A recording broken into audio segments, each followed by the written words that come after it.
everyone, my name is Sandiswa Mntwini and welcome back to my channel. Today I'm going to be talking about VAT, and the reason I'm doing that is because a lot of change in recent years when it comes to VAT. One of the things that especially have changed is the VAT percentage, which went up from 14% to 15%, and also on the requirements for registration and so on and so forth. There's so much that has changed. So I'm quickly going to talk about VAT, but first I just want to mention, people always ask me, what are the pros and cons of actually registering for VAT? I'm just going to give you one pro and one con. One pro of registering for VAT is that for some odd reason, I don't know why, when you have a VAT number, people take you serious. I mean, you can ask any business person, if people now take them more serious when they are registered for VAT than before. And also you'll find that with some businesses, there are suppliers that will actually ask for a VAT number more often. So not suppliers, there are clients that will actually ask for your VAT number. So just to actually make your clients or your customers happy, just, you know what, if you do qualify, you may as well just register for VAT because it benefits them in one way or another. And also, so one pro is that people take you serious. No, really, like they will. If you have a VAT number, it's like it just gives a stamp into your business that you're actually a legitimate business. And also, SARS is actually very strict when it comes to VAT, so they don't play when it comes to that. I think that's also the reason why people might take you more serious when you have a VAT number.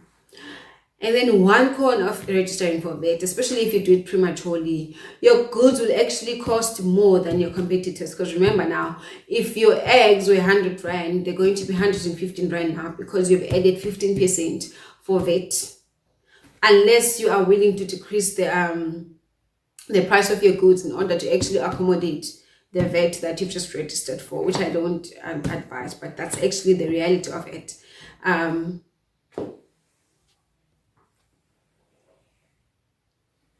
Okay then, so VAT, what has changed and when do you register, what is the compulsory registration and so on and so forth. So first of all, the compulsory registration of VAT has not changed. If you have made a turnover of R1 million in the past 12 months, or you foresee that you will be making a turnover of R1 million or more in the coming 12 months, then you need to register for VAT. It's compulsory. You are obliged, according to the law, to register for VAT. So now that hasn't changed. But what has changed though, it's the voluntary registration of VAT. Remember, before voluntary registration of VAT, you needed at least taxable supplies. In other words, you needed to actually be making 50,000 Rand or more in order to register for VAT. Now you can do that voluntarily, but if you're making less, then you couldn't register for VAT. Now all of that has changed. If you want to register for VAT, yes, if you've made or are making 50,000 Rand in taxable supplies, then you may register for VAT. Or else, if you've been trading for 2 months, then you must have made at least 4,200 Rand in taxable supplies in those 2 months in order for you to be eligible to register for VAT. Now that's the second one. And then the third one, if you have been trading for 1 month, then you must have made in that 1 month 4,200 Rand in taxable supplies in order for you to register for VAT, right? So those are the ones. Or you need, if you don't qualify for all these three, then another one is that you must be able to show SARS in terms of a contract, or I don't know, but you must be able to show SARS in one way or another that in the next 12 months you will be making 50,000 Rand or more in taxable supplies. I mean, I don't see this any other way rather than a contract. Or maybe if you can show them in terms of a trend that maybe in the past 3 months, maybe you made 30,000 Rand. That means that in the next 2 months, if business continues the way it is, then you will be making the other 20,000 Rand. But I mean, in that case, you'll be qualifying for the above requirements that I've mentioned.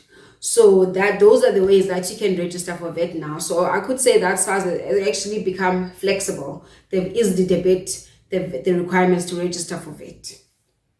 Now, something else that I want to cover is if you have registered for VAT. Okay, in the past, if you wanted to register for VAT, you would have to complete this long form and then go to SARS with supporting documentations, and it was just a lot. And it was just, yeah, it was a lot of admin to register for VAT in the past. But right now, because SARS is trying to move everything to digital, you can register for VAT on e-filing. And the best part about it is that you can register for VAT on e-filing and actually get your VAT number instantly if you're lucky. I've seen this happen to so many clients. Register for VAT, 15 minutes later, they have their VAT number, which is marvelous. However, in some cases, you may register for VAT on e-filing, and then SARS will ask you to actually come to the branch for an interview. And when you go to the branch, they will ask you to bring your supporting documentation for your registration.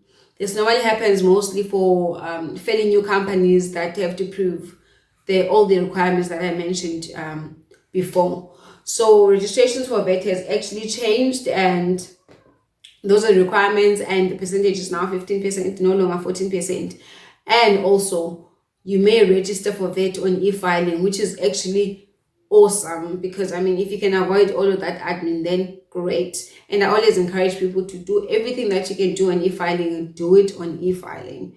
It just makes life easier, it saves you time, and also things that are done on e-filing, at least there's a record somewhere of that you've done it. In other words, except instead of going to SARS, and then sometimes your registration might be piled up somewhere and it might not even get to where it's supposed to be. I mean, these things happen. But I mean, those are now the requirements for VAT, and that's how they've changed in recent years. And it's I mean, obviously there might be other changes that have been made, like the VAT periods and whatnot. But I'm not going to get into that right now. I just wanted to get to the recent requirements and whether or not you can register for VAT on e-filing, which you can, and which is awesome. Again, thank you for listening, and you can catch me on Facebook at Taxshelter, as well as on Instagram, Tax_shelter.